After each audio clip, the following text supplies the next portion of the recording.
I'm not here to recover Africa. I'm here to discover what happened here when we arrived, after we arrived.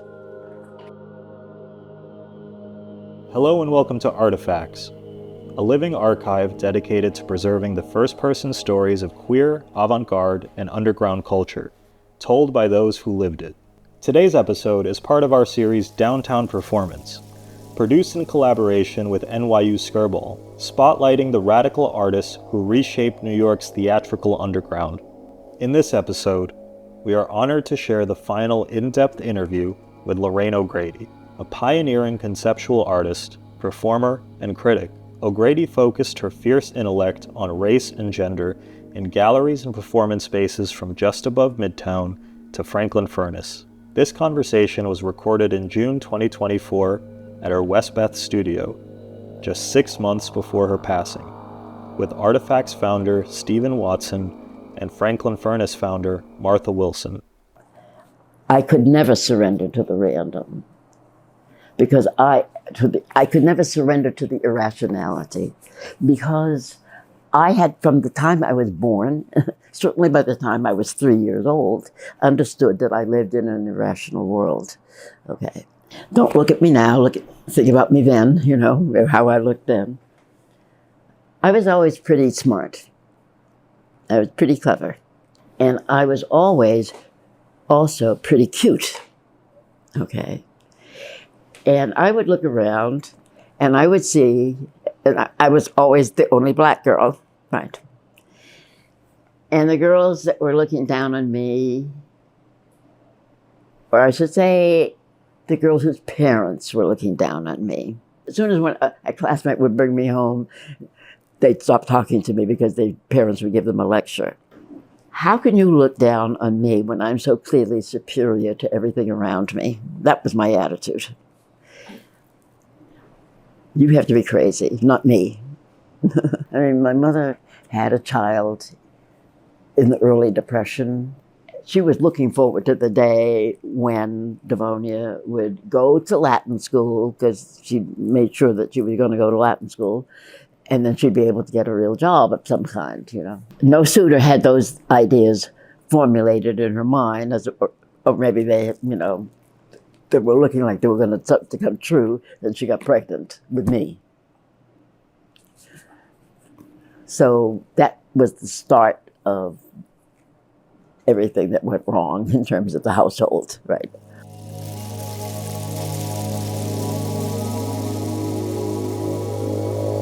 One thing that really appealed to me was that performance art had no history.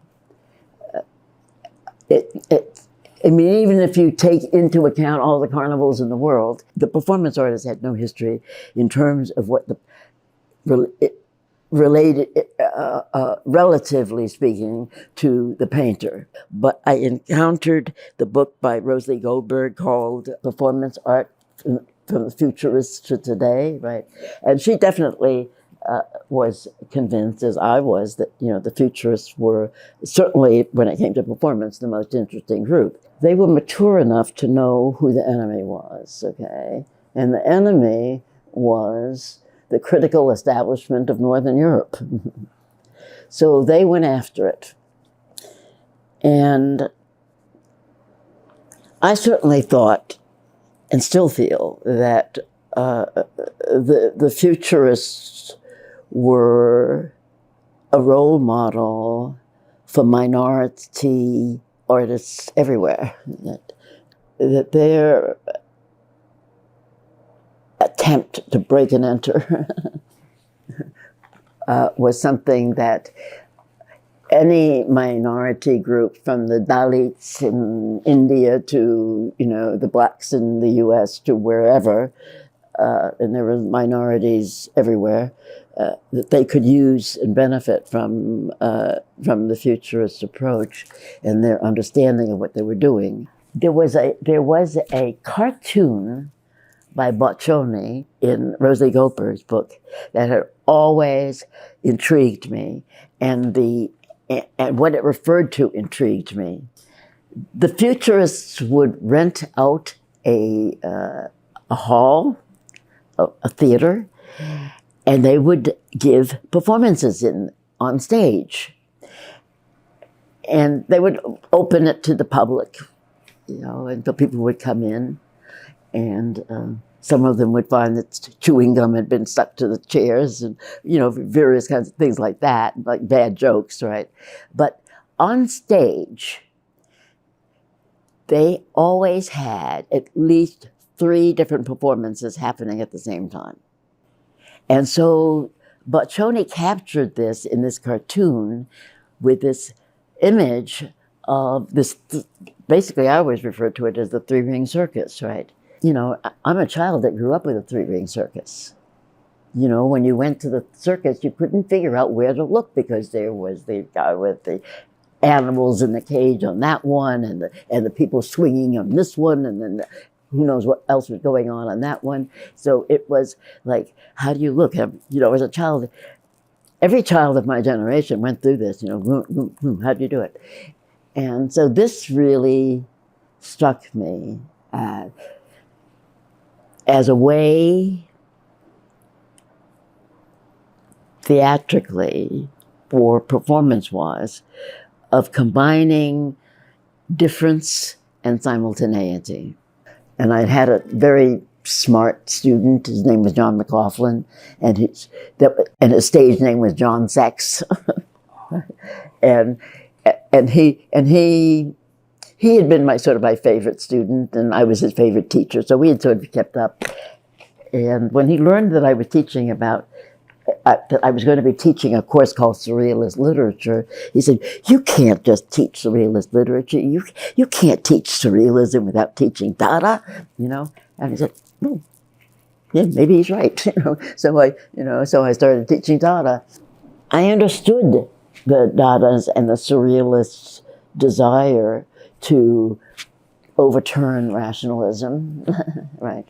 And to try to describe what they thought was the real situation by creating a surreality, an above reality. This is what all of this stuff. This is what's hidden, But I understood that it was a complete surrender to the random, tear it up and throw it down, and that's put it in a hat, and that's your poem, right?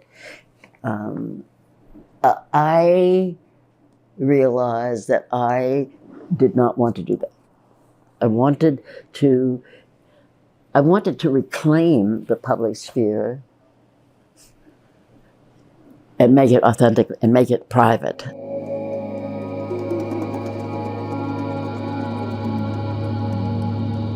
It was a very glamorous life, I mean, every day, some limousine would come up to the front entrance of my apartment building where I lived in the 5th story walk up, right, and then take me to something very fabulous and glamorous and then bring me back, and I would be back in my 5th story walk up, right.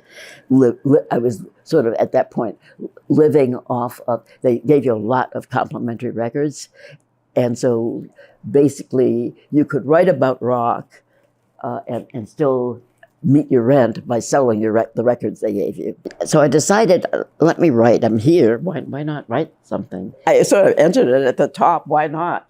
So I had a lot of interesting gigs, and they paid mildly, but they kept you in with a circle of people, and it was that circle of people that by 1977, I was very eager to get out of, okay? I was teaching at SVA. I never saw, it was like the most amazing experience for me because I had never experienced an atmosphere like that. I had never been around artists, and I had certainly never been in any teaching situation that remotely looked like this. I mean, in 1974, SVA was still like a bombed out factory. Do you know what I mean? Literally, it was a mess. And there was I taught in this building on 23rd Street that was it was just awful, But there was such energy on the part of the students in particular that I was getting, that I said, let me figure out what's going on here, right, So I went to the 8th Street bookstore, which was still on St. Mark's Place. I couldn't figure out what book to buy. And I was leaving, they had this little setup at the cash register. You know how they put books face up so that you can see them? And it was a book that had type all across the front. And what this book was 6 years of the dematerialization of the art object by Lucy Lepard. I was just simply bowled away. Nothing ever hit me quite like that. I felt that I had ideas like that all the time. I just didn't know they were art. I mean, I had no vocabulary to know that they were art, okay? But I read it, and there were two artists in it that really just bowled me over. One was Saul LeWitt and his 30 statements about art, or I can't remember the exact name of it. And the other one was Adrian Piper, who was talking about her catalyses. Okay, I couldn't imagine anything smarter than Saul LeWitt's statement, and I couldn't imagine anything riskier than doing these catalyses that Adrian Piper was doing. They were so insane in a way, you know. They were, to me, past some border of psychological safety. And that really interested, because my work is all about risk taking. At that time, I didn't know she was Black. And there was no indication that she was Black for a couple of years, actually, maybe more than that. But I just knew I wanted to do work like this. I went to a psychic. I said, I don't know anything about writing a screenplay. I've never written a screenplay. But my husband wrote a screenplay, wrote lots of screenplays. And the psychic said to me, he did, but you will. Okay, whatever. So this was so extraordinary to me that that was when I started the screenplay. And it was about this woman going to become a performance artist. And then I did these performances. What can I say? I had one of those things happen to you that, you know, happens to women. I had a lump in my breast. And those are the days when you went to the hospital and you had a lump in your breast. They could just take it off. They would just take it off. So you wake up from the anesthesia and you either had a breast or you didn't have a breast, right? And I woke up and I had a breast, and the biopsy was negative. So the thing was that I had also had a crush on my doctor. He was a very, very handsome fellow. And I said to myself, well, I have to give him a present, right? And I don't know why, but because I've read this book with the manifestos, and there's a whole section of the manifestos that has nothing but surrealist cut-out poems. Cut-up poems, right? I don't know why. I said I'll make him a poem out of the newspaper, right? So I read this newspaper, and I read everything. I read the ads. I read the public announcements. I read the editorials. I read everything. And where was I? I was in the sports pages, and I saw this headline. And it said, the doctor is operating again. So I said, the doctor is operating. This is really great. And I just made a poem from there, right? Okay. And I finished the poem.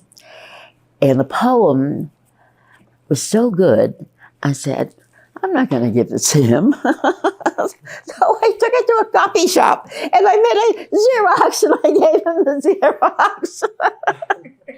And I had two goals. One goal was to make the public language private, and the other goal was to create what I called anti-confessional poetry, or counter-confessional poetry, counter-confessional poetry. Because that was also the day when Anne Sexton and Sylvia Plath were reigning queens of the poetry scene. So I kind of thought, well, whatever she's doing, I can do it, I think. But the opposite of whatever she was doing, okay? What's the opposite? Counter-confessional poetry. This poetry which is not confessing from the inside out, but from the outside in. Using the public language of the New York Times to create an interior dialogue with myself. I was still teaching my courses at SVA, right? And I heard that Vito Acconci was going to be teaching a class upstairs. And I watched, and I said, well, that's pretty interesting. But I think that the main thing that I got out of spending time in that classroom with him was the permission to announce myself as an artist. The permission to say to myself, I'm going to be a performance artist. I wasn't still yet, But it was right after that I began going to Franklin Furnace, because I still had no clue what real performance artists did in the flesh. I went to Franklin Furnace. Either I read about it or somebody told me about it. They do these performances there, and they're international, and they're on Mondays and Wednesday evenings, like from 6 to 8, something like that. What I was doing was I was just coming, I didn't know anybody. And so I was riding my bicycle, parking it outside. And what would happen is that I would sit there and watch, and I didn't have anybody to talk to, so I just dash out and go home. But I went every time I could. And I sat in the back, top row, because that was the way I felt I could get the best view, seeing down on them, looking down this way.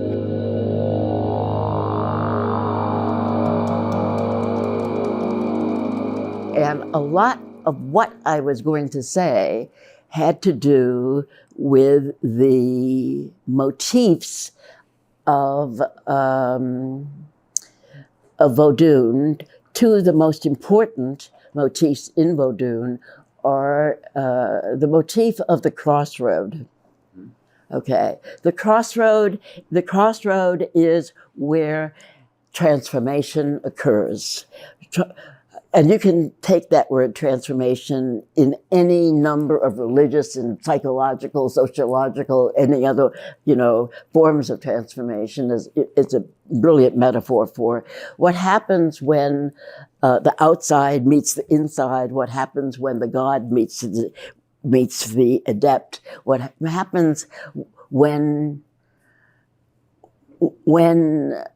information reaches, the mind that's receptive to it. True transformation can occur. And I was definitely in need of transformation. I was like a 45-year-old rock groupie. I was still writing for the Village Voice and Rolling Stone when I did River's first draft, but I was getting out from under that world. But there was also a second motif in Vaudoun that I used totally, really, and that's the marasa. The marasa are the divine twins, which is basically, a metaphor for any opposition within the self, the divided soul, the second self, not schizophrenia exactly, but the divided soul, looking at. And because I had an upbringing where my parents had basically put all the best of themselves onto my sister and all the worst of themselves onto me. I had spent a lot of time trying to pull those two things together, pull myself together, get back what they had taken from me by giving it exclusively to her, you know, setting up this kind of opposition. And so the crossroad and the marasa were the two motifs, the things that I was talking about.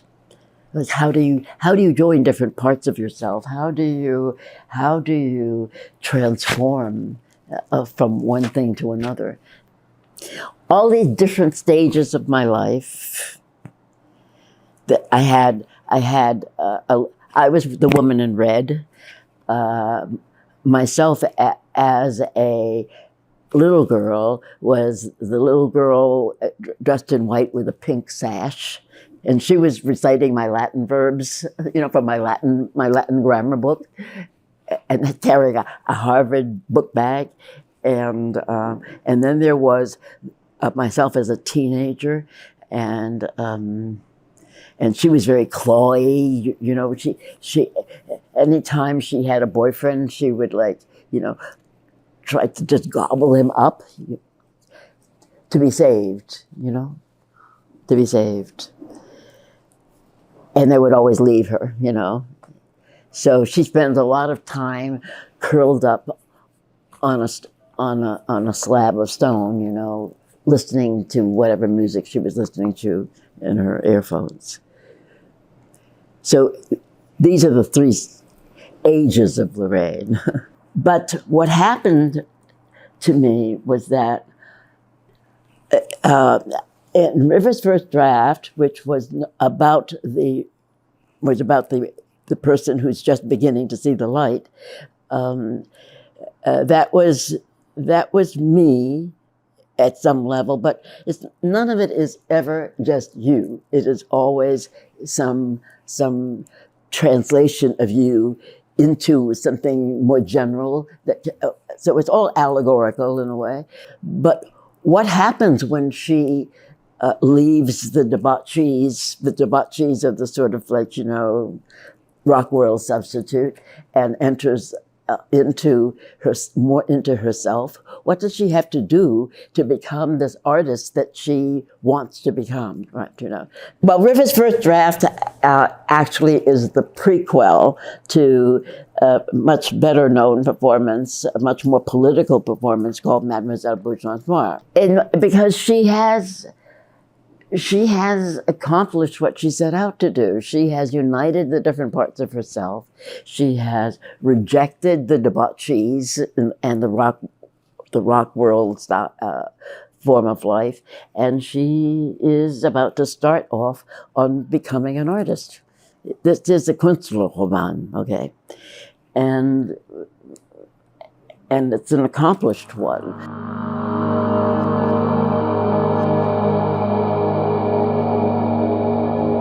Linda Goodbryant is the creator of Just Above Midtown, as you probably know.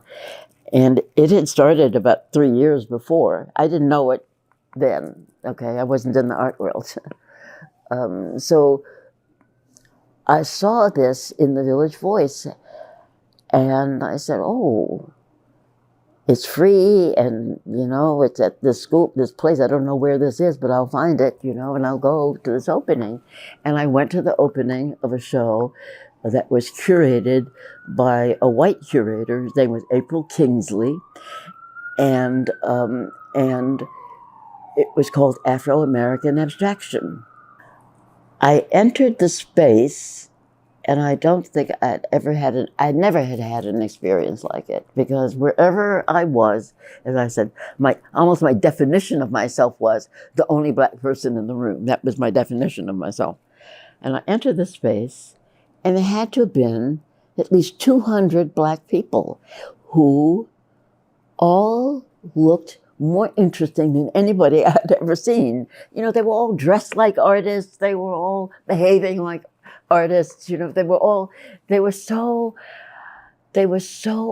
amazing to me to see that many people who I would like to be around, you know. And I thought, wow, let me do something here. When I realized that Linda was opening this place down in Tribeca, and that it was just all they had were the bare walls and they were starting to build it, I did something that was so fucking bougie, you know, just, I reverted to sort of like, you know, bougie form, and I went down as a volunteer. I'll fill envelopes, I'll lick stamps, I'll do whatever you need. And I did. And then somebody figured out, oh, she could write the stuff that goes into the envelopes, okay? And so I became the sort of in-house press agent for the gallery. And I was writing press releases, you know, there's going to be this, you know, show and that show and the other, blah, blah, blah. And the opening show for the new space was called Outlaw Aesthetics. And I knew that Just Above Midtown had never received an as far as I could tell, an above ground review, right? No New York Times review, no Village Voice review, no nothing review, okay. And I said, okay, let me see if I can do something about that. But I did make one phone call that I will never forget. And that was, I said to myself, okay, well, why not? So I'm sitting there, darling. I called the New Yorker. Okay. Now this is really weird. I mean, we're talking about 1980, and it was still such an informal space at the New Yorker that the woman who ran Goings On About Town answered the phone. And I said, you know, my name is, and I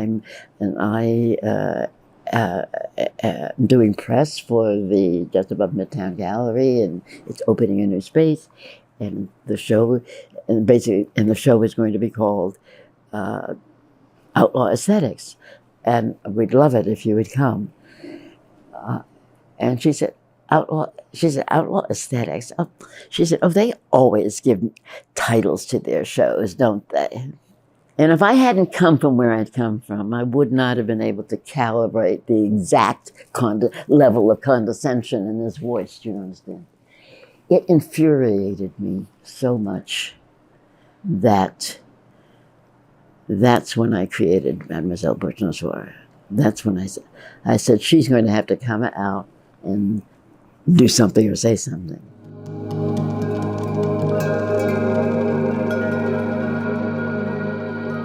One day I was coming back from SVA, and I used to walk. Sometimes when I wasn't writing, I would walk. And I walked all the way from SVA on 23rd Street to West Beth, and I had to go through Union Square Park. So it was pretty scuzzy. And as I was passing through, I just had this vision of myself completely dressed in white gloves, completely covered with white gloves. And I didn't know it was a dress, but I was covered in white gloves. And I said, oh my God, that's what that art was. Because I knew that I had responded to these people, but I had had these kind of like reservations about the art, you know? And I said, well, that's what that art was. It was art with white gloves on. I'm not sure that I was thinking so clearly. I did the first performance of this at Just Above Midtown, the night of Outlaw Aesthetics, right? And I had my brother-in-law come. I said, you know, I can't tell you what you're going to do, just come. And we're putting together the outfit for me to go out, you know? I mean, I had the gown on, and he's looking at it, trying to figure out what's going on with his gown, with gloves all over. And this friend of mine who's helping me get dressed, she is handing me this whip, because Mlle Bourgeoise Noire carries a white cat o' nine tails, which I call the whip that makes plantations move.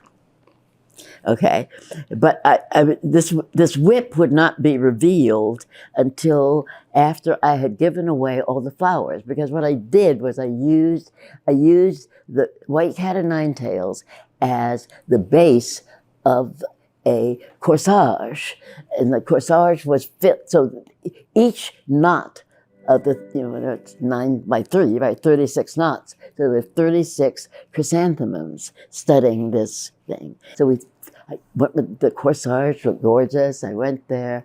And the first thing that I had to do was I had to get into the space. And David Hammond had built I hadn't counted on this, he built an entry into the space that was rather crowded, a narrow entry.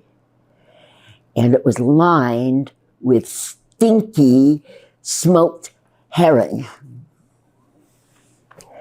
And so I had to get through somehow. That was the first part of the performance.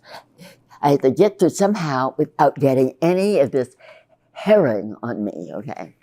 And I managed. Somehow I get to the end. I did what I planned to do, which was I gave away all of the flowers, and that was the first part. That was the first act, okay? Giving away all the flowers.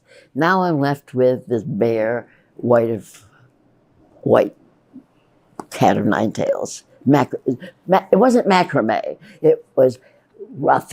I had bought sailing rope, down at the seaport. Yep. I bought sailing rope. So it was really hard. I knew that I was going to beat myself with it. Don't ask me where. I did not know where I was going to stand. I did not know how long I was going to beat myself. This was all, I was doing whatever it came to me to do. And I must have beaten myself for about 5 minutes, with this whip. And then I threw down the whip. And then I shot out this poem. I don't know who heard it, but by the time I started that portion of the performance, the shouting out the poem, I was standing directly in front of Linda Good Bryant. So the poem was sort of shouted at her, right, And I don't remember the full length of the poem, and I never can, repeat it, but the final line is, "Black art must take more risks." So, of course, I had gone into this thing not knowing whether I would ever have another Black artist friend in my life or not. Do you know what I mean? What would their response be? And Linda Good Bryant just stood there, and she just rushed up to me, and she put her arms around me, and she held me so tight. And she said, "Lorraine, that was the best performance I've ever seen."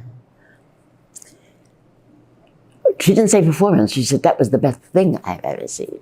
People were expecting me to keep on doing it and doing it and doing it, And I'm lucky that I didn't have time, money, or energy to do it, because it would have become something that it would have been used up. It would never have become what it became, which was a myth. Do you understand? So iconic that it's really almost mythological at this point. So it was a risk. But the main thing that it was a risk for was me, because it had pulled me out of what I felt the direction of my work could and should be. When I did Cutting Out the New York Times, I was not about explaining it to them. My work was about explaining, and it always has been in my own mind, about explaining it to me. Do you understand?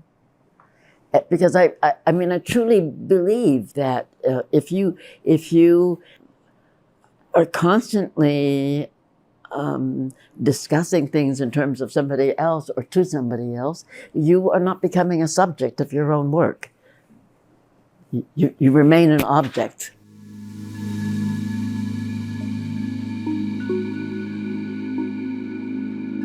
And the next time that I went out as Mlle Bourgeoise Noire, I went to Harlem and I did the Art Is performance, which was building. I had two collaborators. So it was Richard Degussy and George Mingo who helped me with this, with the piece, and they built a 9 by 15 foot empty gold frame. You know, I thought it was going to be like that, like a rolling art exhibit. And then I called the place in New Jersey, run by a really nice Italian guy. And he said, well, lady, he said, you have to understand. He said, when you see a float in a parade, he said, you've got about a 2.5 minute maximum. From the time it comes into view on one horizon and the time it goes out of view on the other. I said, oh my God. There goes my idea for the floating art show. So this became a piece about frames. So then I hired 15 young, some Hispanic, but mostly Black artists. They were all theatrical artists. They were not visual artists. And I gave them small frames that they could frame people on the parade route with. And I knew Brooklyn, and I felt comfortable with the West Indian atmosphere of Brooklyn, but I did not know Harlem at all. And I didn't know the places, I didn't know anything about it really.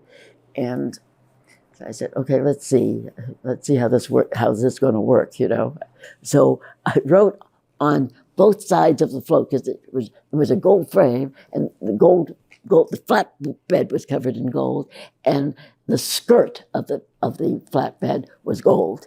And so I had George print on the side of both sides, the full length, art is ... I don't know what happened, but there was some magic that did happen.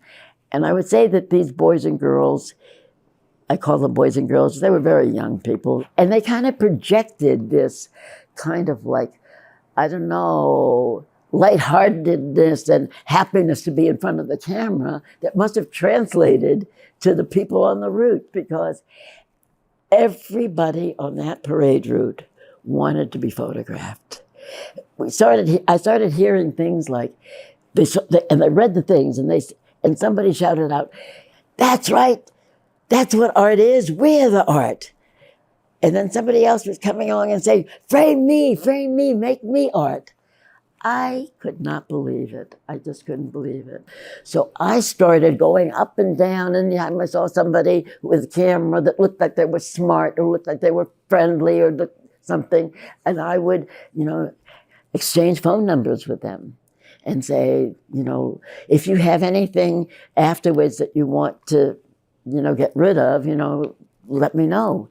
So, but I did get something like 400 prints. I used to select the final 40 that I had, okay.